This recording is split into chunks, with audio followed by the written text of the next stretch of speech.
সুপ্রিয় শিক্ষার্থীবৃন্দ, শুভ সকাল। আশা করি তোমরা সবাই ভালো আছো, সুস্থ আছো। আজকের লক্ষ্মীপুর সরকারি কলেজ কর্তৃক অনার্স প্রথম বর্ষের শিক্ষার্থীদের জন্য আয়োজিত অনলাইন সমাজবিজ্ঞান ক্লাসে তোমাদের স্বাগত জানাচ্ছি।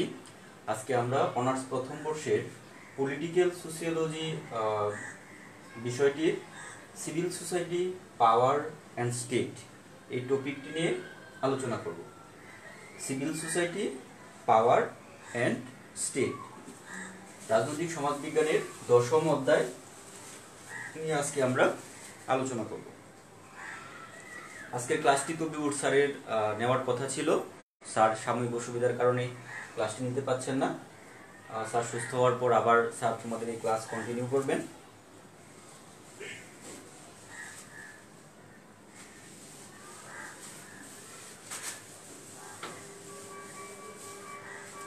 আমরা আলোচনা করব civil society, power and state নিয়ে।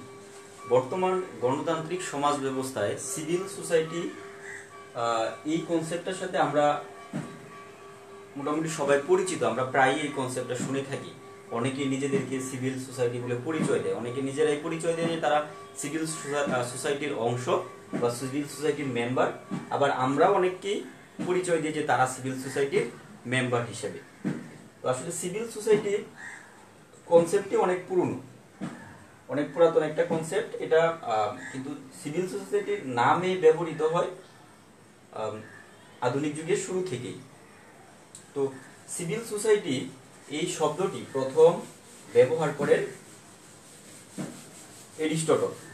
সিভিল সোসাইটি শব্দটি মানে সিভিল সোসাইটি কনসেপ্টটি সম্পর্কে প্রথম ধারণা প্রদান করেন এরিস্টটল।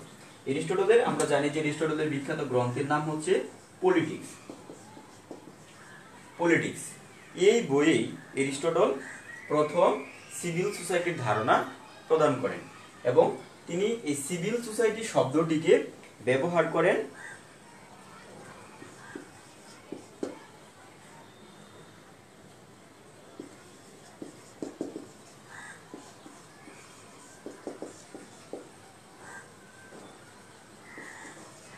এরিস্টটল তার পলিটিক্স গ্রন্থে কয়নোনিয়া পলিটিক নামে একটা শব্দ ব্যবহার করেন। এই শব্দের অর্থ মানে শব্দ সমষ্টি ব্যবহার করেন এবং এই শব্দ সমষ্টিকে তিনি রাজনৈতিক সম্প্রদায় অর্থে ব্যবহার করেন। আমরা যে আধুনিক সিভিল সোসাইটি বলি, সেই সিভিল সোসাইটির উৎপত্তি মূলত এই কয়নোনিয়া পলিটিক শব্দ থেকে। এটা এরিস্টটল তার পলিটিক্স গ্রন্থে রাজনৈতিক সম্প্রদায়, এই কয়নোনিয়া পলিটিক্স অর্থ শব্দটিকে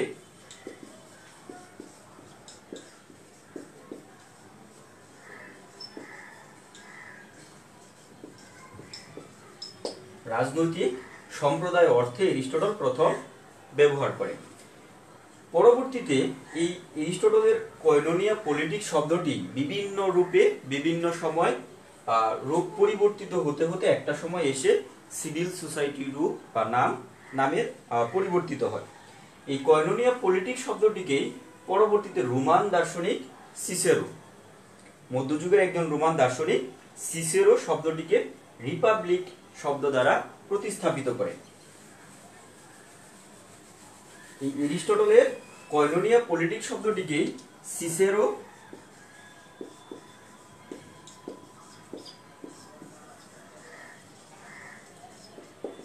রিপাবলিক শব্দের মাধ্যমে প্রতিস্থাপিত করেন। অর্থাৎ এরিস্টটল তার পলিটিক্স গ্রন্থে একটা নাগরিক সমাজ অর্থে কয়নোনিয়া পলিটিক্স শব্দটিকে ব্যবহার করেছিলেন। পরবর্তীতে সিসেরো মধ্যযুগে এসে এই শব্দটাকে রিপাবলিক বা প্রজাতন্ত্র অর্থে প্রতিস্থাপিত করে এবং তারও পরবর্তীতে মধ্যযুগের শেষের দিকে এসে এরিস্টটলের এই পলিটিক গ্রন্থটিকে অনুবাদ করা হয়, একটা ল্যাটিন ভাষায় অনুবাদ করা হয় এবং অনুবাদটি করেন লিওনার্দো ব্রুনি।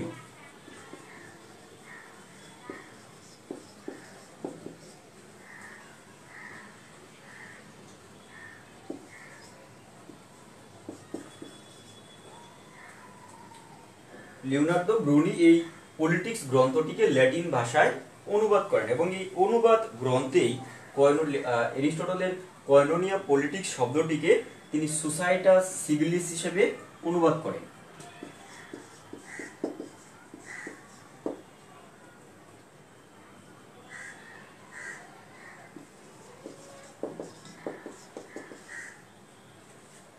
লিওনার্দো ব্রুনিও মধ্যযুগের শেষ দিকে এসে এরিস্টটলের এই পলিটিক্স গ্রন্থটিকে ল্যাটিন ভাষায় অনুবাদ করেন এবং এই অনুবাদ গ্রন্থেই তিনি এরিস্টটলের কয়নোনীয় পলিটিক শব্দটিকে সোসাইটাস সিভিলিস শব্দ দ্বারা প্রতিস্থাপিত বা অনুবাদ করেন এবং এই শব্দটা সোসাইটাস সিভিলাস শব্দটাকে ব্রুনিও ব্যবহার করেছিলেন হচ্ছে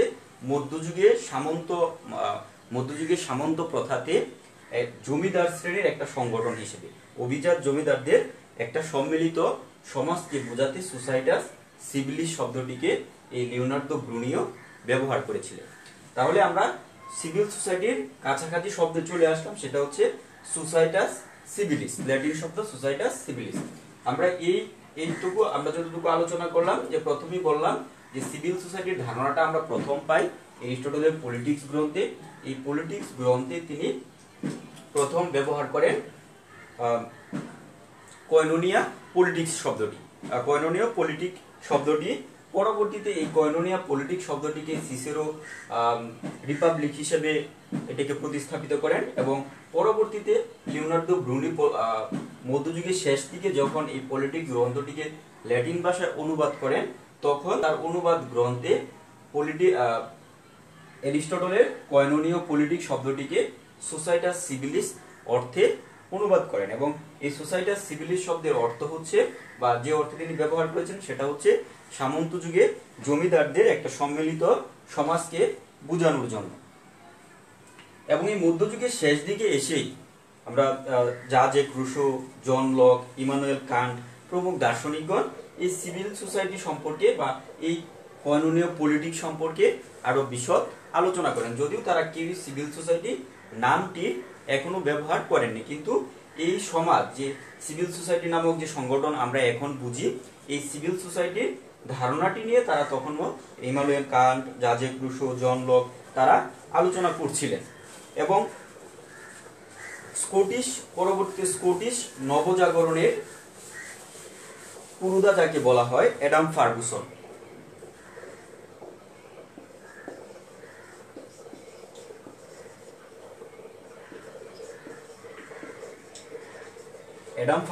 স্কটিশ নবজাগরণের প্রাণপুরুষ, তিনি প্রথম এই সিভিল সোসাইটি প্রত্যয়টিকে ব্যবহার করেন। পরবর্তীতে এসে অ্যাডাম ফার্গুসনই এসে সিভিল সোসাইটি শব্দটি সরাসরি সিভিল সোসাইটি শব্দটি ব্যবহার করে। তাও এটা নিয়েও অনেক বিতর্ক আছে, যে অনেকেই বলেন যে অ্যাডাম ফার্গুসন ব্যবহার করছেন, আবার কারো কারোর মধ্যে দার্শনিক হেগেলের কথাও বলা হয় যে হেগেল সিভিল সোসাইটি শব্দটি প্রথম ব্যবহার করছেন। এটা নিয়ে যদিও বিতর্ক আছে, কিন্তু অনেকে ধারণা করেন যে অ্যাডাম ফার্গুসন প্রথম সিভিল সোসাইটি শব্দটি ব্যবহার করেন।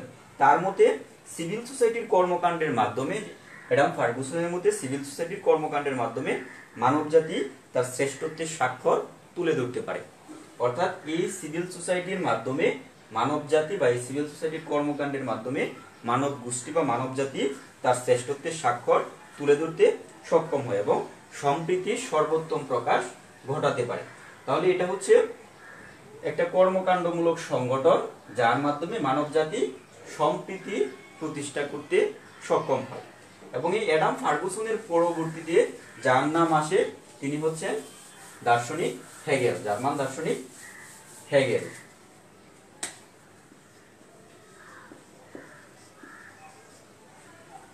অনেকের মতে হেগেল সিভিল সোসাইটি শব্দটি ব্যবহার করে।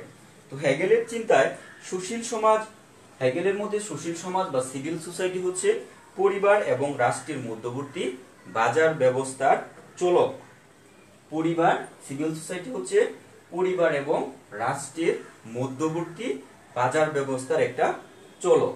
হেগেল যখন ছিলেন সেই সময় তিনি মনে করতেন যে আধুনিক রাষ্ট্র ব্যবস্থায়, হেগেলের মতে আধুনিক রাষ্ট্র ব্যবস্থায় সরকার এত বেশি শক্তিশালী হয়ে গেছে যে এখানে ব্যক্তির ব্যক্তিগত এবং সম্পত্তির কোনরূপ সম্পত্তির অধিকার লঙ্ঘিত হচ্ছে। অর্থাৎ হেগেলের মতে, হেগেল একটা সময় মত প্রকাশ করেন যে আধুনিক যে সরকার ব্যবস্থা এটা আসলে এত শক্তিশালী বা রাষ্ট্র এত শক্তিশালী হয়ে গেছে যেখানে ব্যক্তির ব্যক্তিগত অধিকার এবং সম্পত্তির অধিকার ক্ষুণ্ণ হচ্ছে। আর এই ধারণা থেকে তিনি পরিবার এবং রাষ্ট্রের বাইরে গিয়ে একটা স্বতন্ত্র সংগঠন হিসেবে সিভিল সোসাইটির কথা উল্লেখ করেন। মূলত হেগেল পরিবার এবং রাষ্ট্রের বাইরে, পরিবার এবং বাজার রাষ্ট্রের বাইরে একটা স্বতন্ত্র শক্তিশালী সংগঠন হিসেবে সিভিল সোসাইটির কথা উল্লেখ করেন, যেটা রাষ্ট্রের ক্ষমতার ভারসাম্য তৈরি করবে, রাষ্ট্র এবং জনগণের মধ্যে ক্ষমতার একটা ভারসাম্য নিয়ে আসবে। তাহলে আমরা সিভিল সোসাইটি শব্দটির উদ্ভবও দেখলাম যে প্রথমত এরিস্টটল শুরু করেছেন এই সিভিল সোসাইটি নিয়ে আলোচনা, তারপর এরিস্টটল থেকে এটা সিসেরো, এরিস্টটল থেকে আলোচনা করেছেন সিসেরো, তারপর আলোচনা করেছিলেন ব্রুনিও, ব্রুনিও থেকে অ্যাডাম ফার্গুসন এবং হেগেল।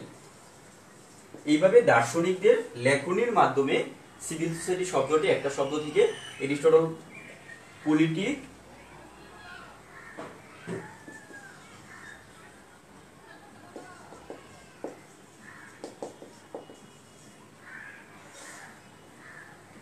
কর্নেলীয় পলিটিক ব্যবহার করেছিলেন, সিসেরো এসে এই শব্দটাকে রিপাবলিক, ব্রুনিও এসে এই রিপাবলিক শব্দটাকে প্রতিস্থাপিত করেন সোসাইটাস সিভিলাস, সিভিলিস, ফার্গুসন এসে সিভিল সোসাইটি শব্দটি ব্যবহার করে। অর্থাৎ আমরা সিভিল সোসাইটি শব্দটির উদ্ভব দেখলাম যে এরিস্টটল কর্ননীয় পলিটিক গ্রন্থে প্রথম, এরিস্টটল পলিটিক্স গ্রন্থে প্রথম কর্ননীয় পলিটিক অর্থে সিভিল সোসাইটি শব্দটি সম্পর্কে প্রথম ধারণা দেন।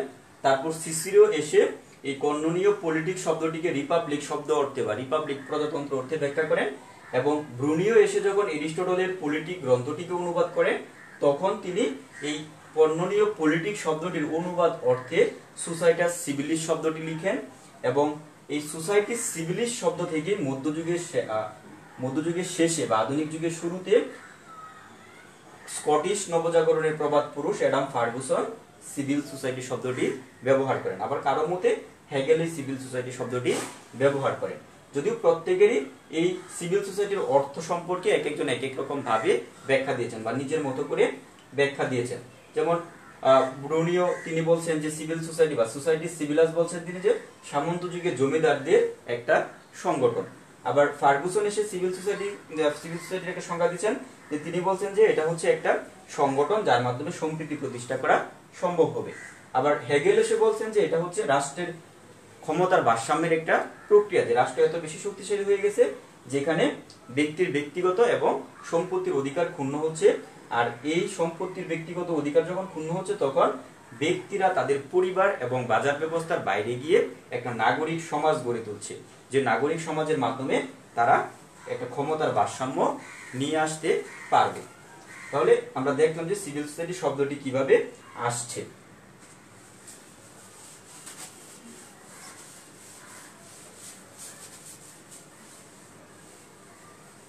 তারপর হেগেলের পরবর্তীতে হেগেল দ্বারা যিনি প্রভাবিত হয়েছিলেন কার্ল মার্কস বা মার্কসিস্ট যারা, তারাও সিভিল সোসাইটি নিয়ে ব্যাখ্যা করেছেন বা আলোচনা করেছেন।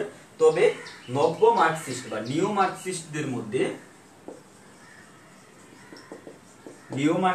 মধ্যে ইতালীয় সমাজবিজ্ঞানী অ্যান্থনিও গ্রামসি,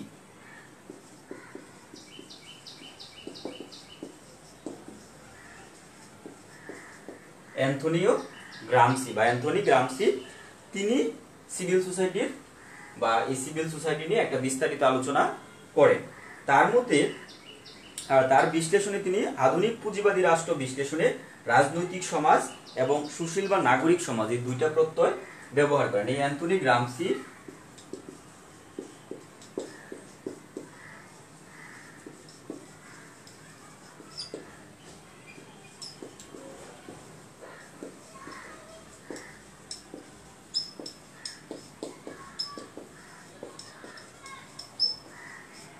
অ্যান্টোনিও গ্রামসি আধুনিক পুঁজিবাদী সমাজ ব্যবস্থাকে বিশ্লেষণে দুইটা কনসেপ্ট ব্যাখ্যা করেন।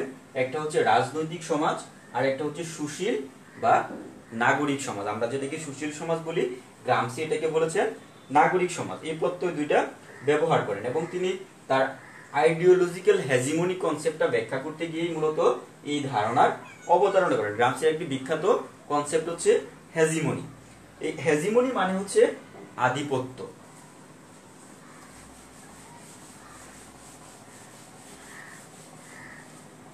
গ্রামসি আরো দুটি কনসেপ্ট ব্যবহার করেন, একটা হচ্ছে ডোমিনেশন এবং আরেকটা হচ্ছে হেজিমনি, আইডিওলজিক্যাল হেজিমনি। ডোমিনেশন হচ্ছে বলপূর্বক শাসন। একটা পুঁজিবাদী রাষ্ট্র দুই ভাবে শাসন করতে পারে, একটা হচ্ছে ডোমিনেশনের মাধ্যমে অর্থাৎ বলপূর্বক শাসন করতে পারে, আর একটা হচ্ছে হেজিমনি। হেজিমনি মানে হচ্ছে সম্মতি নেওয়া, সম্মতির মাধ্যমে শাসন করা। নাগরিকরা তারা শাসিত হচ্ছে, সে সম্পর্কে নাগরিকরা আবার সম্মতি প্রদান করছে, হেজিমনি প্রদান করছে, আইডিওলজিক্যাল হেজিমনি। এবং এই নিও মার্কসিস্ট গ্রামসি বলেন যে আধুনিক পুঁজিবাদী ব্যবস্থা মূলত আইডিওলজিক্যাল হেজিমনি তৈরির মাধ্যমে তাদের শাসন ব্যবস্থাকে টিকিয়ে রাখছে। তারা কি করছে? তারা এক ধরনের ইন্টেলেকচুয়াল তৈরি করছে, এক ধরনের কৃত্রিম ইন্টেলেকচুয়াল তৈরি করছে, যারা এই আইডিওলজিক্যাল হেজিমনি তৈরি করছে বা আমাদের সম্মতি নিয়ে আমাদেরকে শাসন করছে। তো এই আইডিওলজিক্যাল হেজিমনি ব্যাখ্যা করতে গিয়ে গ্রামসি বলেন যে এটা হচ্ছে সম্মতি নেওয়ার একটা প্রক্রিয়া এবং এই হেজিমনি নাগরিকের সম্মতির প্রয়োজন হয়, আর এই সম্মতি নেওয়ার ক্ষেত্রে মূলত সুশীল সমাজ ভূমিকা পালন করে। অর্থাৎ আমরা যে যাদের দ্বারা শাসিত হচ্ছি তারা আমাদের সম্মতি নিয়েই আমাদেরকে শাসন করছে এবং আমরা যে আমার শাসিত হওয়ার সম্মতি প্রদান করছি, এই সম্মতি দেওয়ার পিছনে সুশীল সমাজ একটা গুরুত্বপূর্ণ ভূমিকা পালন করছে বা সুশীল সমাজ আমাদেরকে প্রভাবিত করছে। এই জন্য গ্রামসি বলেন যে পুঁজিবাদী সমাজ ব্যবস্থা পরিবর্তনের জন্য মার্কসিস্টদেরকে কাউন্টার ইন্টেলেকচুয়াল বা কাউন্টার হেজিমনি তৈরি করতে হবে। অর্থাৎ এক ধরনের আমাদের সমাজে এক ধরনের ইন্টেলেকচুয়াল আছে যারা সরকারকে সমর্থন করে থাকে। আবার গ্রামসি বলেন তাহলে সরকার পরিবর্তন করার জন্য কি করতে হবে? একটা কাউন্টার হেজিমনি তৈরি করতে হবে, অর্থাৎ সরকারের বিপরীত ধর্মী আরেক দল ইন্টেলেকচুয়াল তৈরি করতে হবে যারা সরকারের বিপক্ষে কি করবে? হেজিমনি তৈরি করবে। এটা হচ্ছে গ্রামসির আলোচনা। তিনি এই আইডিওলজিক্যাল হেজিমনি অর্থে সিভিল সোসাইটিকে ব্যাখ্যা করেন যে হেজিমনি সিভিল সোসাইটি হেজিমনি তৈরি করতে ভূমিকা পালন করে। রাষ্ট্র জোরপূর্বক শাসন করতে পারে বা ডোমিনেশন করতে পারে, কিন্তু ডোমিনেশনটা স্থায়ী হবে না। কিন্তু যদি হেজিমনির মাধ্যমে শাসন করে তাহলে এই হেজিমনি স্থায়ী হয়। আর এই হেজিমনি প্রতিষ্ঠার ক্ষেত্রেই মূলত সুশীল সমাজ ভূমিকা পালন করে। এবং এই আধুনিক সমাজ ব্যবস্থায় সর্বশেষ এসে আরো দুজন গুরুত্বপূর্ণ তাত্ত্বিক এই সিভিল সোসাইটি নিয়ে ব্যাখ্যা বিশ্লেষণ করেছেন। তার মধ্যে আছেন জার্গন হ্যাবারমাস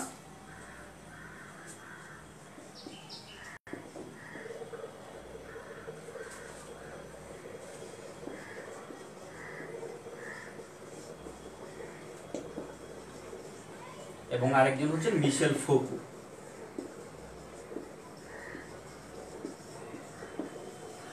এই দুইজনও সিভিল সোসাইটি নিয়ে আলোচনা করেছেন। হ্যাবারমাসের মতে সিভিল সোসাইটির ভূমিকা হচ্ছে সমাজে ঐক্যমত গড়ে তোলা। হ্যাবারমাসের মতে সিভিল সোসাইটির ভূমিকা হচ্ছে সমাজে ঐক্য গড়ে তোলা। আর মিশেল ফুকুর মতে বা তাদের মতে হচ্ছে যে সিভিল সমাজের কাজ হচ্ছে সংঘাতের মাধ্যমে সমাজকে পরিবর্তন করা। ফুকু মূলত হচ্ছে মার্কসিস্ট, যে কারণে তিনি সংঘাতের মাধ্যমে সমাজ, সিভিল সোসাইটির ভূমিকাকে সংঘাতের মাধ্যমে সমাজ পরিবর্তনকে ব্যাখ্যা করেন। আর হ্যাবারমাস হচ্ছে স্ট্রাকচারালিজমের জনক হচ্ছেন হ্যাবারমাস। এই জন্য তিনি বলেন যে সিভিল সোসাইটির কাজ হচ্ছে সমাজে একটা পাবলিক স্পেয়ার বা ঐক্যমত্য প্রতিষ্ঠা করা। এইভাবেই মূলত আমরা দেখি যে সিভিল সোসাইটি প্রাচীন কাল থেকে শুরু হয়ে আধুনিক সমাজবিজ্ঞানীদের মধ্যেও একটা গুরুত্বপূর্ণ ভূমিকা বা আধুনিক সমাজবিজ্ঞানেও সিভিল সোসাইটি একটা গুরুত্বপূর্ণ ভূমিকা পালন করছে। মূলত সিভিল সোসাইটি আমরা এতক্ষণ যে আলোচনা করলাম যে সিভিল সোসাইটি শব্দটি কিভাবে আসছে। সিভিল সোসাইটি যে প্রাচীন গ্রিক সভ্যতা থেকে একটা কর্নেনীয় পলিটিক একটা শব্দ থেকে একটা বিবর্তন প্রক্রিয়ার মধ্য দিয়ে এসে একটা দীর্ঘ সময় পর আমরা এই সিভিল সোসাইটি নামক শব্দটি পাই এবং এই সিভিল সোসাইটি শব্দটিকেও এক একজন এক এক ভাবে ব্যাখ্যা করেছেন। তারপরও আমরা সিভিল সোসাইটি বলতে মূলত যা বুঝি যে সক্রিয় সামাজিক কর্মকাণ্ড ও যৌথ উদ্যোগ গ্রহণকারী নাগরিক গোষ্ঠী। সিভিল সোসাইটি বলতে আমরা বুঝি সক্রিয় রাজনৈতিক কর্মকাণ্ড, সক্রিয় সামাজিক কর্মকাণ্ড ও যৌথ উদ্যোগ গ্রহণকারী একটা নাগরিক গোষ্ঠী। মূলত এটা হচ্ছে একটা নাগরিক গোষ্ঠী যারা কি করে সরকার এবং জনগণের মধ্যবর্তী একটা সরকার জনগণের মধ্যে একটা যুগ সংযোগ স্থাপনকারী হিসেবে ভূমিকা পালন করে। এবং সুশীল সমাজ হচ্ছে যে সংগঠিত স্বার্থের যোগফল। আর সুশীল সমাজকে অনেকেই বলছেন যে এটা হচ্ছে একটা সংগঠিত স্বার্থের যোগফল, যার কাজ হলো সঠিক ও যুক্তি নির্ভর রাজনৈতিক কর্মসূচি অনুসরণ করা। যা সঠিক এবং যুক্তি নির্ভর ওই রাজনৈতিক কর্মসূচি অনুসরণ করাই হচ্ছে সিভিল সোসাইটি বা সুশীল সমাজের কাজ। এই সিভিল সোসাইটিকে যদি আমরা সংজ্ঞা দিতে চাই, সিভিল সোসাইটির সংজ্ঞায় সিভিল সোসাইটির আন্তর্জাতিক সংগঠন সিভিলাস world alliance for citizen participation.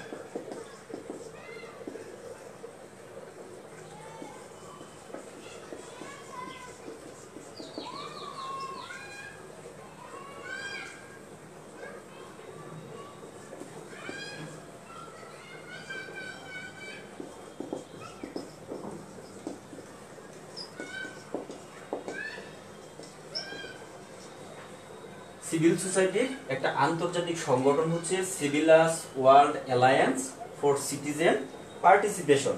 তারা সিভিল সোসাইটির একটা সংজ্ঞা প্রদান করেছেন। তাদের মতে দ্য অ্যারেনা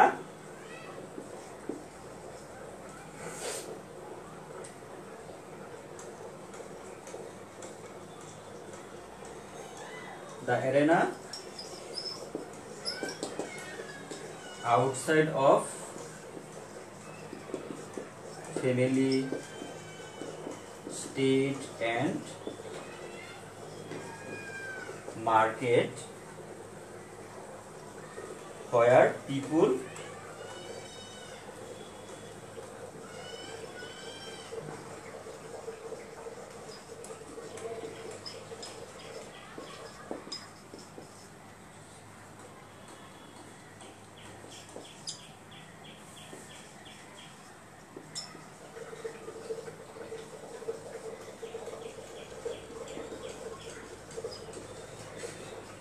সিভিল সোসাইটির আন্তর্জাতিক সংগঠন সিভিলাস world alliance for citizen participation তারা সিভিল সোসাইটির একটা সংজ্ঞা প্রদান করেছেন।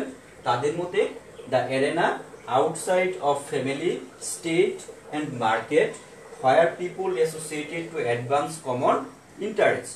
অর্থাৎ সিভিল সোসাইটি হচ্ছে পরিবার, রাষ্ট্র এবং বাজার ব্যবস্থা থেকে বাইরে একটা কি কমন ইন্টারেস্ট, এটা সাধারণ স্বার্থ নিয়ে মানুষের একটা সংগঠন, একটা কমন স্বার্থ নিয়ে মানুষের সংগঠন যা পরিবার, রাষ্ট্র এবং বাজার ব্যবস্থার বাইরে। এই সংজ্ঞাটা প্রদান করেছে সিটিজেন ওয়ার্ল্ড অ্যালায়েন্স ফর সিভিলাস world alliance for citizen participation. এটা হচ্ছে মূলত সিভিল সোসাইটির একটা আন্তর্জাতিক সংগঠন। এই সংগঠন যেমন তারা যে সংগঠনের কথা বলেছেন সেই সংগঠনটা কি, সেটা হচ্ছে পরিবারের বাইরের একটা সংগঠন, রাষ্ট্রের বাইরে এটার অবস্থান এবং বাজারের ব্যবস্থার বাইরেও এটার অবস্থান। পরিবার, রাষ্ট্র, বাজার ব্যবস্থার বাইরে একটা অবস্থান। তাহলে এই ধরনের সংগঠনগুলো কি হতে পারে? যেমন ধর্মীয় সংগঠন হতে পারে, ধর্মীয় যে সমস্ত সংগঠন হতে পারে আছে, সাংস্কৃতিক সংগঠন হতে পারে, গণমাধ্যম, এনজিও, উচ্চশিক্ষায় নিয়োজিত প্রতিষ্ঠান, পেশাভিত্তিক সংগঠন, ট্রেড ইউনিয়ন, এই সংগঠনগুলোকে তারা সিভিল সোসাইটির অংশ বলে উল্লেখ করেছেন। অর্থাৎ যে সংগঠনগুলো পরিবার, রাষ্ট্র এবং মার্কেটের বাইরে মানুষের কমন ইন্টারেস্ট নিয়ে ভূমিকা পালন করে সেগুলোর কথা বলেছেন। যেমন গির্জা বা ধর্মীয় সংগঠন, সাংস্কৃতিক সংগঠন, ট্রেড ইউনিয়ন, এনজিও গুলো, পেশাভিত্তিক সংগঠন এবং উচ্চশিক্ষা যে সমস্ত সংগঠন নিয়োজিত আছে সেগুলোকে তারা এই সিভিলাস world alliance for citizen participation civil সোসাইটির অন্তর্ভুক্ত হিসেবে উল্লেখ করেছেন।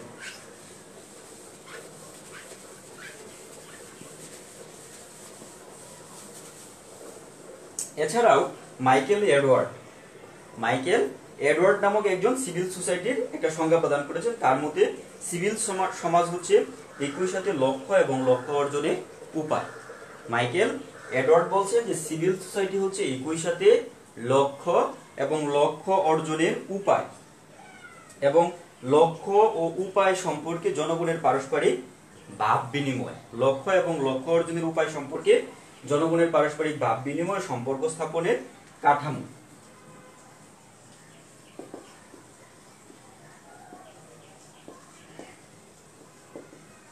মাইকেল এডওয়ার্ড বলেন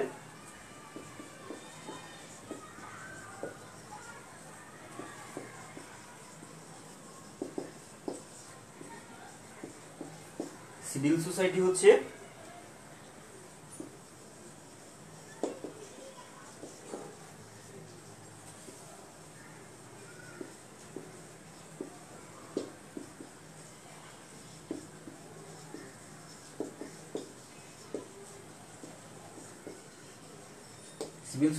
একই সাথে লক্ষ্য এবং লক্ষ্য অর্জনের উপায় এবং লক্ষ্য ও উপায় সম্পর্কে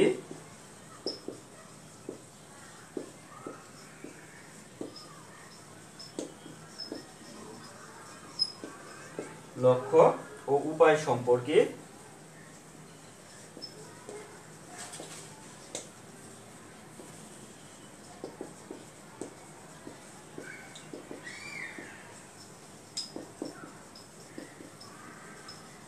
জনগণের পারস্পরিক ভাব বিনিময় ও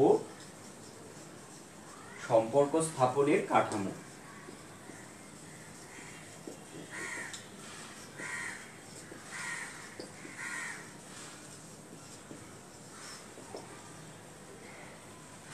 মাইকেল এডওয়ার্ড সিভিল সোসাইটির সংজ্ঞা বলেছেন যে সিভিল সোসাইটি হচ্ছে একই সাথে লক্ষ্য এবং লক্ষ্য অর্জনের উপায় এবং লক্ষ্য ও উপায় সম্পর্কে জনগণের পারস্পরিক ভাব বিনিময় ও সম্পর্ক স্থাপনের কাঠামো।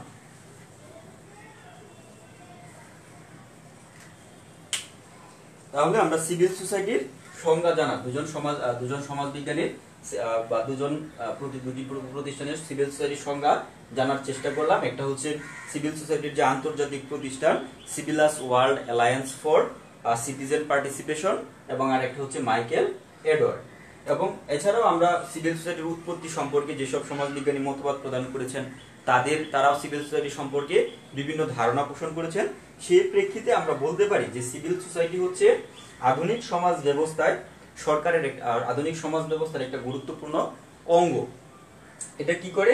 এটা হচ্ছে একটা সরকারের সামনে একটা সুনির্দিষ্ট লক্ষ্য স্থাপন করে জনগণের মতামত বা জনগণের প্রতিনিধি হিসেবে জনগণের মতামতকে সরকারের কাছে তুলে ধরে এবং সরকারকে পরামর্শ প্রদান করে।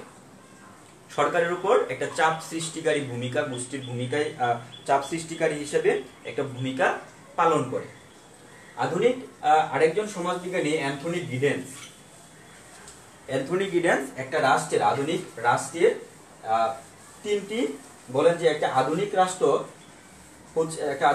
হচ্ছে তিনটি পা যুক্ত একটা টেবিলের মতো। অ্যান্থনি গিডেন্সের ভাষায় যে একটা আধুনিক রাষ্ট্র হচ্ছে তিনটি পা যুক্ত একটা টেবিলের মতো। এর মধ্যে এই টেবিলের প্রথম পা হচ্ছে সরকার। একটা আধুনিক রাষ্ট্রের একটা টেবিলের যেমন একটা তিনটি পা যুক্ত হচ্ছে টেবিল হচ্ছে একটা আধুনিক রাষ্ট্র, এবং এই তিনটি পা হচ্ছে প্রথম পাটাকে বলা হচ্ছে সরকার, দ্বিতীয় পাটা হচ্ছে অর্থনীতি, এবং তৃতীয় পা হচ্ছে সিভিল সোসাইটি।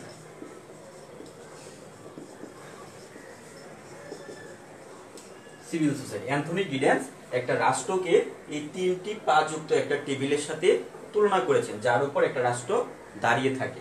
প্রথম পা হচ্ছে সরকার, দ্বিতীয় পা হচ্ছে অর্থনীতি, এবং তৃতীয় পা হচ্ছে সিভিল সোসাইটি।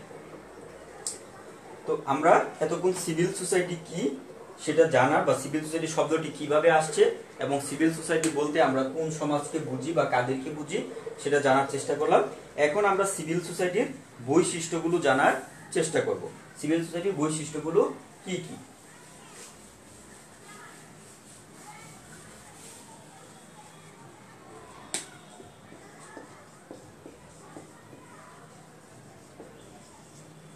বৈশিষ্ট্য, যেমন প্রথমে যে বৈশিষ্ট্যের কথা বলা যায় যে বেসামরিক এবং নিরস্ত্র।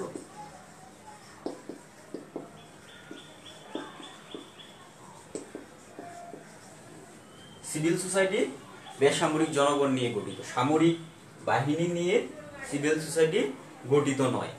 অর্থাৎ যারা সিভিল সোসাইটির মেম্বার তারা সবাই হচ্ছে বেসামরিক এবং এরা নিরস্ত্র। এদের মূল ক্ষমতা হচ্ছে এদের ইন্টেলেকচুয়ালিটি বা বুদ্ধিমত্তা, এদের কোনো বিশেষ বিষয়ে দক্ষতা হচ্ছে এদের মূল শক্তি। সামরিক লোকদের মতো অস্ত্র এদের শক্তি নয়, বরং এদের বুদ্ধিমত্তাই হচ্ছে এদের শক্তি। এই জন্য সিভিল সোসাইটি হচ্ছে বেসামরিক এবং নিরস্ত্র জনগোষ্ঠীর একটা সংগঠন। তারপর বলা হচ্ছে গণতন্ত্রের প্রতি অনুরাগী।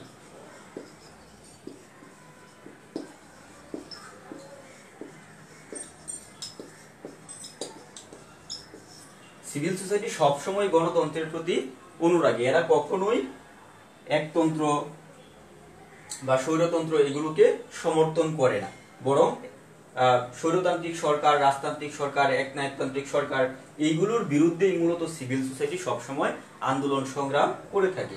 আমরা দেখি যে 1952 সালে যে ভাষা আন্দোলন হয়, যে ভাষার দাবিতে পাকিস্তানিরা যখন আমাদের উপর তাদের উর্দুকে রাষ্ট্রভাষা হিসেবে চাপিয়ে দেওয়ার চেষ্টা করে, তখন ঢাকা বিশ্ববিদ্যালয়ে যে প্রথম সংগঠনটি গড়ে উঠেছিল তমুদ্দুন মজলিস, সেই তমুদ্দুন মজলিসও কিন্তু গড়ে উঠেছিল সিভিল সোসাইটির উদ্যোগে এবং যার নেতৃত্ব দিয়েছিলেন আবুল কাসেম, যিনি ঢাকা বিশ্ববিদ্যালয়ের একজন প্রফেসর ছিলেন।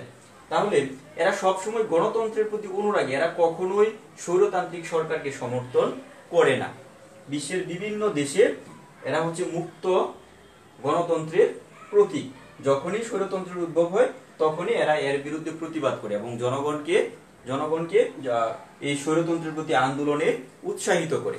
গণতন্ত্র প্রতিষ্ঠার জন্য আন্দোলন সংগ্রামে এরা সবসময় চেষ্টা চালায়। তারপর বলা হচ্ছে রাজনীতির প্রতি অনুরক্ত।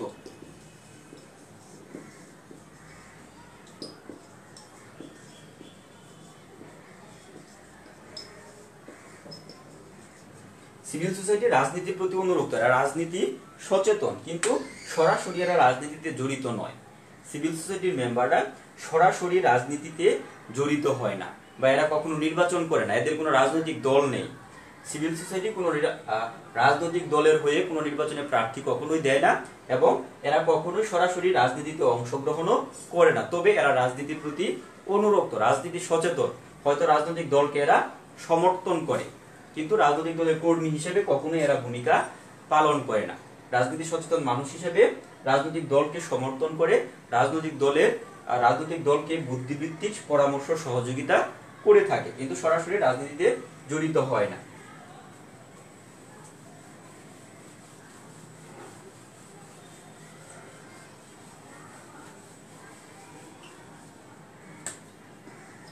তারপর বলা হচ্ছে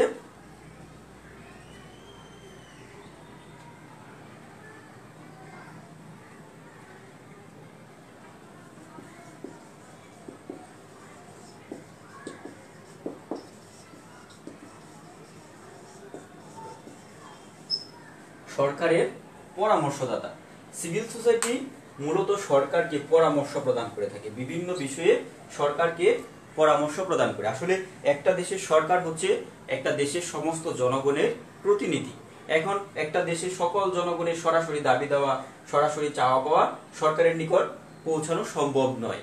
সিভিল সোসাইটি কি করে? জনগণের সকল দাবি দেওয়ার আলোকে একটা নীতিমালা প্রণয়ন করে এই নীতিমালার আলোকে সরকারকে বিভিন্ন পরামর্শ প্রদান করে থাকে।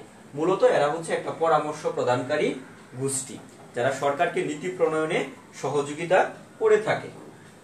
তারপর বলা হচ্ছে জনমতের প্রতি শ্রদ্ধাশীল।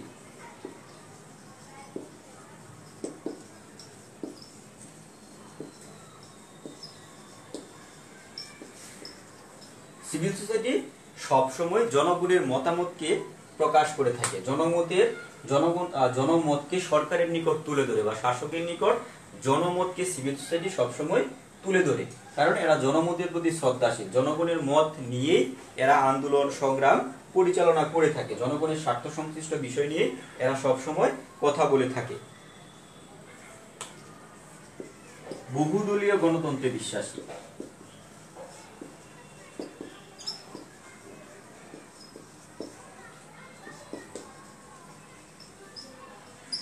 বহুদলীয় গণতন্ত্রে বিশ্বাসী। আমরা হেগেলের আলোচনা থেকেই বলেছিলাম যে হেগেল সিভিল সোসাইটিকে এমন একটা সমাজ হিসেবে বলেছেন যে, বা সিভিল সোসাইটির কথা তখনই বলেছেন যখন তার মনে হয়েছে যে আধুনিক রাষ্ট্র ব্যবস্থায় সরকার অনেক শক্তিশালী। এই শক্তিশালী সরকার জনগণের কি করছে? জনগণের সম্পত্তির এবং ব্যক্তিগত অধিকারকে হরণ করছে, আর ফলে জনগণ একত্রিত হয়ে একটা মধ্যবর্তী সমাজ প্রতিষ্ঠা করে, যেটাকে হেগেল সিভিল সোসাইটি বলেছেন। এখন যেহেতু এটার প্রতিষ্ঠাই হয়েছে রাষ্ট্রের ক্ষমতার মধ্যে ভারসাম্য আনার জন্য, সেহেতু এরা বহুদলীয় গণতন্ত্রে বিশ্বাসী। কারণ একদলীয় গণতন্ত্র একসময় একনায়কতান্ত্রিক শাসনে পরিণত হয়, যে জন্য এরা সবসময় একনায়কতন্ত্রের বিরোধী, বহুদলীয় গণতন্ত্র, নির্বাচন ইত্যাদিতে এরা বিশ্বাস করে, বা বহুদলীয় গণতন্ত্র প্রতিষ্ঠার জন্য সবসময় এরা প্রচেষ্টা চালায়।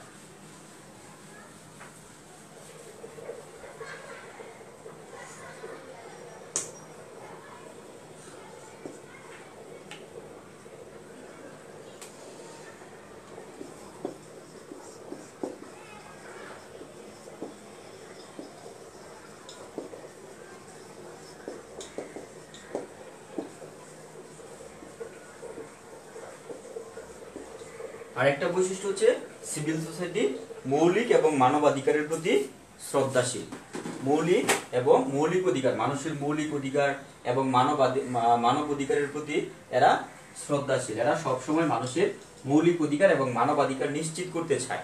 যখনই কোনো মানুষের মৌলিক অধিকার বিনষ্ট হয় বা মানুষের মানবাধিকার লঙ্ঘিত হয়, তখনই সিভিল সোসাইটি সেখানে তাদের মতামত প্রকাশ করে। তারা সরকারের উপর চাপ সৃষ্টি করে মানুষের মৌলিক অধিকার এবং মানবাধিকার প্রতিষ্ঠা করার জন্য তারা চাপ সৃষ্টি করে। এই জন্য তোমরা হয়তো দেখে থাকবে যে যখন আমাদের দেশে বিচার বহির্ভূত হত্যাকাণ্ড বেশি হয় বা বেড়ে যায়, বা কোথাও নির্যাতনের মাধ্যমে কাউকে হত্যা করা হয়, তখন কিন্তু সিভিল সোসাইটি প্রথম আন্দোলন সংগ্রামে এগিয়ে আসে, জনমত সাথে নিয়ে একটা চাপ সৃষ্টি করে মৌলিক অধিকার এবং মানবাধিকার নিশ্চিত করার চেষ্টা করে।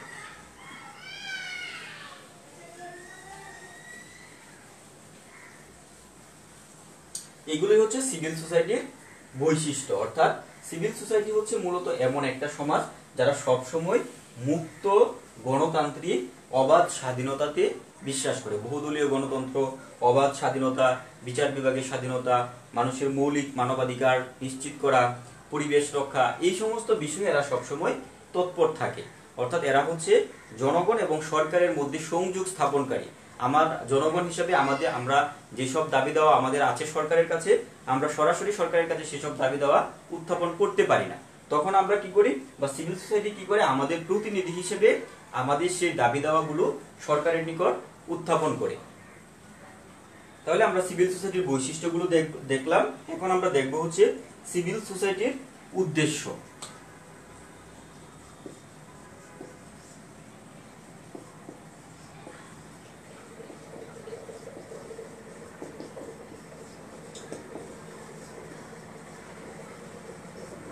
সিভিল সোসাইটির উদ্দেশ্যগুলো কি?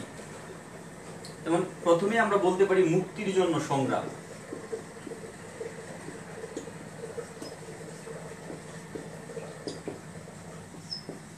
মুক্তির জন্য সংগ্রাম। সিভিল সোসাইটি প্রতিষ্ঠার মূল কারণ হচ্ছে মানব মুক্তি, মানুষের মুক্তি। আমরা সিভিল সোসাইটি আমরা দেখি যে ফরাসি বিপ্লব থেকে শুরু করে যত ধরনের মানব মুক্তিকামী যত আন্দোলন, বিপ্লব, বিদ্রোহ হয়েছে, সবগুলোর পিছনে সিভিল সোসাইটি একটা গুরুত্বপূর্ণ ভূমিকা পালন করেছে। সিভিল সোসাইটি সবসময় মানব মুক্তির জন্য প্রচেষ্টা করে। দাস প্রথা, গৃহদাস, এরকম বিভিন্ন ধরনের অত্যাচার, নির্যাতন বা শোষণমূলক সমাজ ব্যবস্থার বিলুপ্তি ঘটিয়ে একটা স্বাধীন, সাম্য, ভ্রাতৃত্বের সমাজ প্রতিষ্ঠার চেষ্টা করে সিভিল সোসাইটি। তারপর হচ্ছে নাগরিকদের আন্দোলন এবং সংগঠন।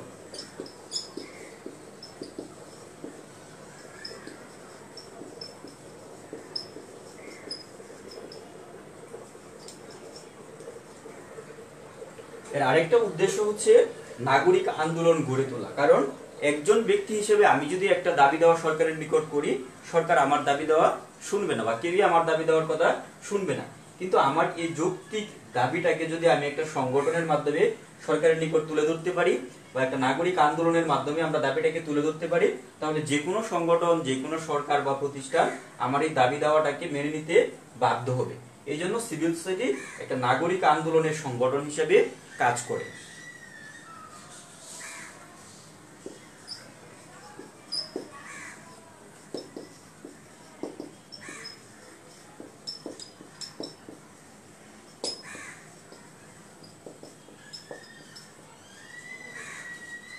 সামাজিক, রাজনৈতিক, অর্থনৈতিক ও মানবাধিকারের জন্য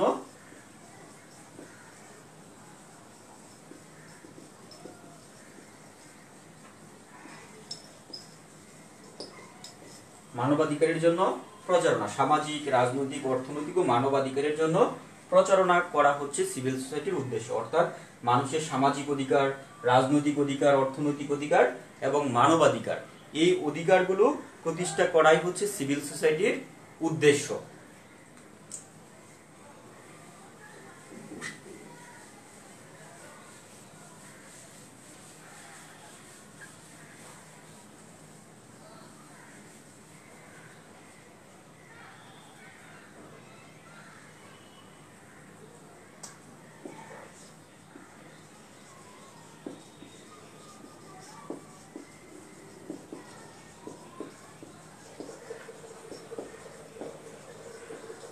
আদিবাসী সংস্কৃতি সংরক্ষণ, আমাদের যে প্রাচীন সংস্কৃতি বা আদিবাসী উপজাতিদের সংস্কৃতি, এগুলোকে সংরক্ষণ করাও সিভিল সোসাইটির একটা উদ্দেশ্য। তারা এই সমস্ত সাংস্কৃতিক সংগঠন বা সংস্কৃতিকে তারা সংরক্ষণ করতে চায়, বা আমাদের নিজস্ব যে সংস্কৃতি, সেই সংস্কৃতিকে তারা সংরক্ষণ করতে চায়।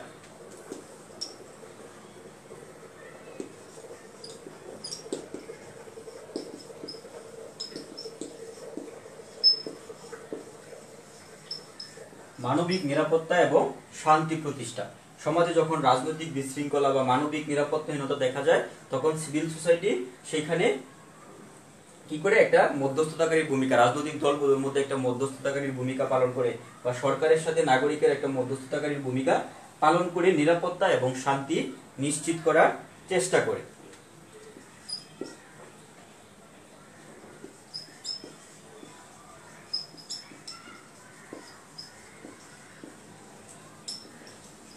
সিভিল সোসাইটির সব থেকে গুরুত্বপূর্ণ যে উদ্দেশ্য, সেটা হচ্ছে গুড গভর্নেন্স বা সুশাসন প্রতিষ্ঠা করা, ভিন্নমত প্রকাশের সুযোগ দেওয়া এবং সুশাসন প্রতিষ্ঠা করা।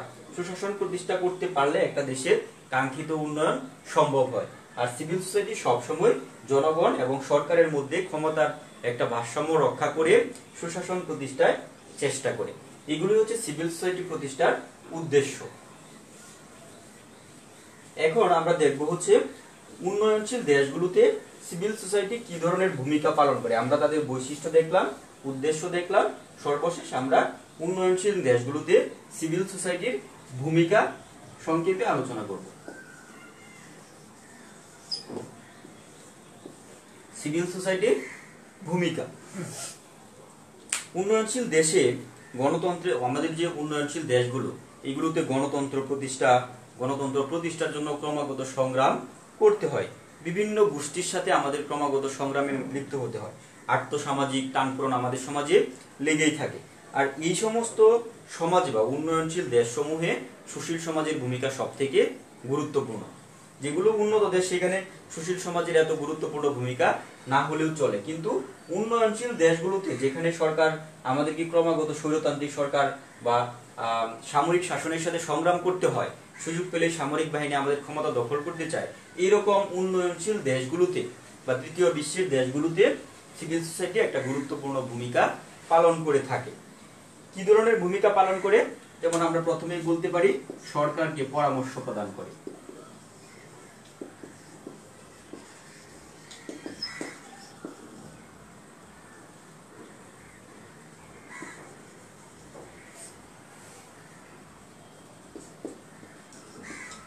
সরকারকে পরামর্শ দেন। যখনই কোনো বড় ধরনের সমস্যা হয়, তখন সিভিল সোসাইটি সরকারকে পরামর্শ প্রদান করে, বিভিন্ন বিষয়ে পরামর্শ প্রদান করে।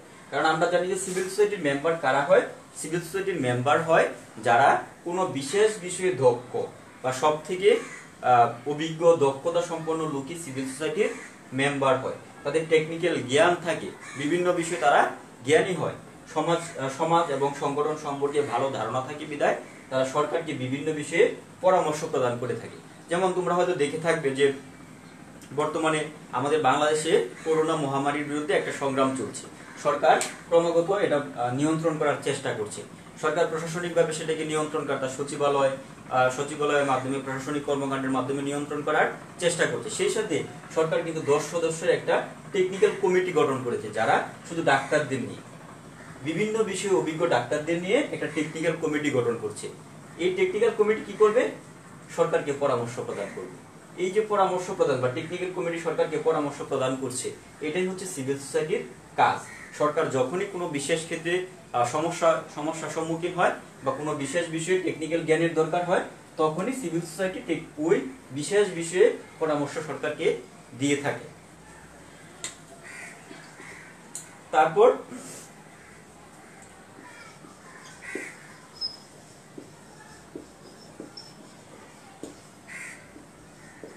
সামাজিক সচেতনতা সৃষ্টি। সিভিল সোসাইটির আরেকটা কাজ হচ্ছে সামাজিক সচেতনতা সৃষ্টি। সরকার যে সমস্ত নীতি প্রণয়ন করে বা যে সমস্ত নীতি মানুষের জন্য প্রণয়ন করে, সরকার সরাসরি সবাইকে হয়তো সেটা বোঝাতে সক্ষম হয় না বা সরকারের কথা হয়তো সবাই সেটা মানতেও চায় না। তখন কি করে? সরকার সিভিল সোসাইটির সাহায্য নেয়। এই সিভিল সোসাইটি বিভিন্ন ভাবে মানুষের মধ্যে জনসচেতনতা সৃষ্টি করে। তোমরা এখন হয়তো টেলিভিশন খুললেই দেখবে যে আমাদের দেশের প্রতিশোধ বিভিন্ন ব্যক্তি এই করোনা মহামারী সম্পর্কে বিভিন্ন ধরনের সচেতনতামূলক কাজ করছে। তারা নিজেরা কি করছে, কি করতে হবে, এগুলো সম্পর্কে ক্রমাগত পরামর্শ প্রদান করছে। আমরা সেগুলোর মাধ্যমে বা জনগণ সেগুলোর মাধ্যমে সচেতন হচ্ছে। এইভাবে যখনই সচেতনতার সৃষ্টির প্রয়োজন হয়, সিভিল সোসাইটি মানুষকে সচেতনতা সৃষ্টিতে ভূমিকা পালন করে। কারণ যারা সিভিল সোসাইটির মেম্বার হয়, তাদের প্রত্যেকেরই একটা ফেস ভ্যালু থাকে। তারা সবাই থাকে, তারা অনেকেই সমাজে একটা ব্যাপক পরিচিতি থাকে। ফলে তাদের কথা সমাজের অনেকেই মেনে নেয় বা তাদের দ্বারা অনেকেই সচেতন হয়। এই জন্য সামাজিক সচেতনতা সৃষ্টিতে সিভিল সোসাইটি একটা গুরুত্বপূর্ণ ভূমিকা পালন করে থাকে।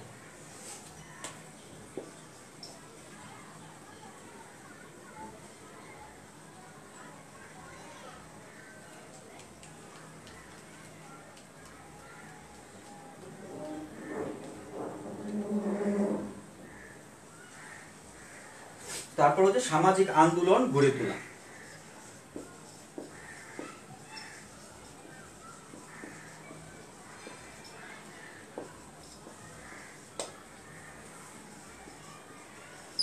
সামাজিক আন্দোলন গড়ে তোলা। সরকার যখন জনগণের একটা দেশের সরকার বা কোনো প্রতিষ্ঠান যখন জনগণের স্বার্থ বিরোধী কোনো কাজ করতে চায়, সরকার যখন বা কোনো প্রতিষ্ঠান যখন জনগণের স্বার্থ বিরোধী কোনো কাজ করতে চায়, তখন সিভিল সোসাইটি ওই কাজের বিরুদ্ধে আন্দোলন গড়ে তোলে, জনগণকে সাথে নিয়েই আন্দোলন গড়ে তোলে।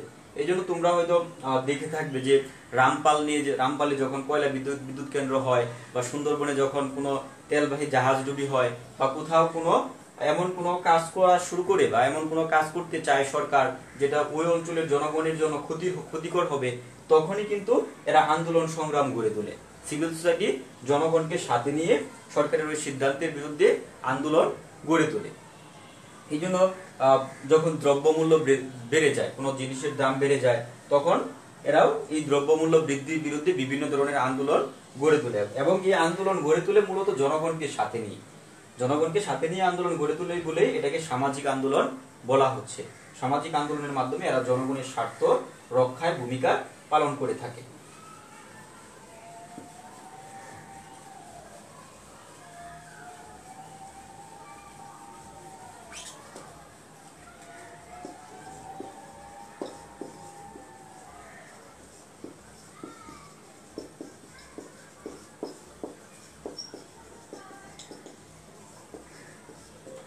সিভিল সোসাইটির আরেকটা কাজ হচ্ছে আমাদের যে প্রাচীন ঐতিহ্য, আমাদের যে নিজস্ব সংস্কৃতি, সেই ঐতিহ্য এবং সংস্কৃতিকে সংরক্ষণে সিভিল সোসাইটি একটা গুরুত্বপূর্ণ ভূমিকা পালন করে থাকে। এরা সবসময় প্রাচীন ঐতিহ্যের ধারক এবং বাহক। আমাদের নিজস্ব যে পরিচয়, সেই পরিচয়কে এরা সবসময় সমুন্নত রাখতে চেষ্টা করে। এই জন্য এরা আকাশ সংস্কৃতির বিরুদ্ধে সবসময় সোচ্চার। আমাদের নিজস্ব সংস্কৃতির প্রতি এরা সবসময় অনুরাগী এবং সেটাকে সংরক্ষণ করতে চায়। এবং এদের আমরা উদ্দেশ্যের মধ্যে বলেছি যে আদিবাসী সংস্কৃতি সংরক্ষণ হচ্ছে সিভিল সোসাইটি প্রতিষ্ঠার অন্যতম একটা প্রধান উদ্দেশ্য।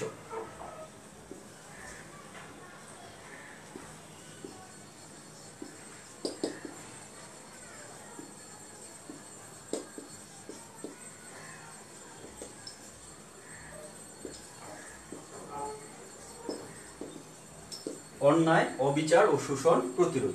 সিভিল সোসাইটির আরেকটা কাজ হচ্ছে অন্যায়, অবিচার এবং শোষণ প্রতিরোধ করা। যে কোনো ধরনের অন্যায়, কোনো মানুষের প্রতি অবিচার বা শোষণ প্রতিরোধে সিভিল সোসাইটি এগিয়ে আসে। এই জন্য দেখবা যখন লিমন নামে একটা ছেলেকে যখন রাষ্ট্র কর্তৃক নির্যাতনের শিকার হয়, সিভিল সোসাইটি কিন্তু তার রক্ষার জন্য এগিয়ে আসে। তাকে নিয়ে বিভিন্ন ধরনের আন্দোলন সংগ্রাম করে সুপ্রিম কোর্ট, হাইকোর্ট, সুপ্রিম কোর্টে মামলা লড়ে তাকে রক্ষা করার চেষ্টা করে।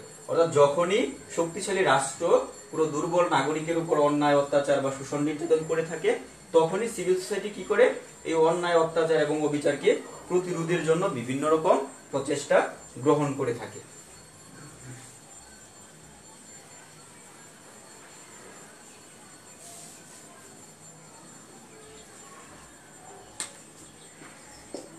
সিভিল সোসাইটির আরেকটা কাজ হচ্ছে সমাজ সংস্কার।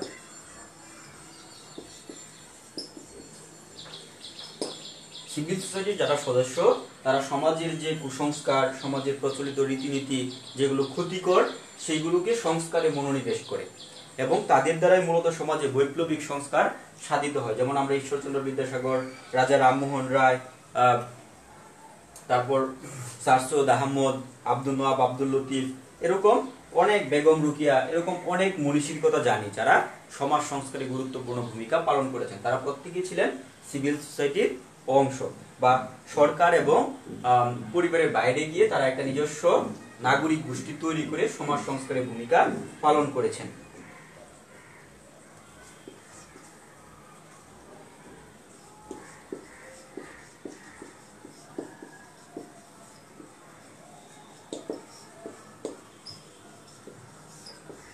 চাপ সৃষ্টিকারী গোষ্ঠী। সিভিল সোসাইটি বা উন্নয়নশীল দেশগুলোতে সিভিল সোসাইটি অন্যতম গুরুত্বপূর্ণ যে ভূমিকা পালন করে সেটা হচ্ছে চাপ সৃষ্টিকারী।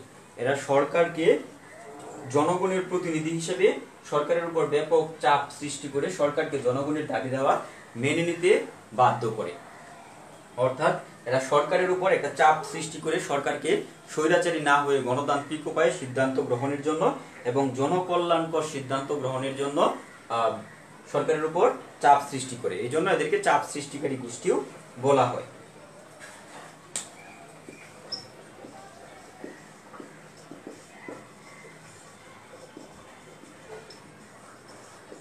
পরিবেশ সংরক্ষণ। সিভিল সোসাইটির আরেকটা কাজ হচ্ছে পরিবেশ সংরক্ষণ। এরা প্রাকৃতিক পরিবেশ সংরক্ষণ করতে চায়।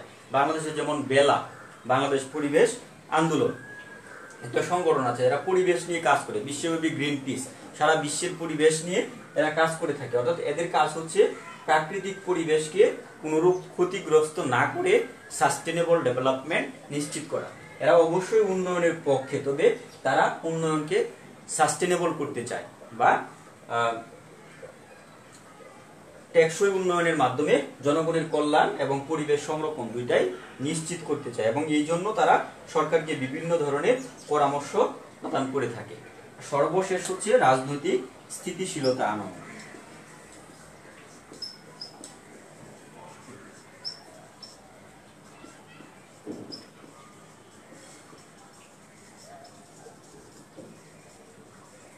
সমাজে যখন রাজনৈতিক অস্থিরতা দেখা দেয় বা রাজনৈতিক সংঘাত দেখা দেয়, রাজনৈতিক দলগুলোর মধ্যে যখন মত পার্থক্য দেখা দেয়, সিভিল সোসাইটি সেখানে বিভিন্ন রাজনৈতিক দলের মধ্যে মধ্যস্থতাকারীর ভূমিকা পালন করে।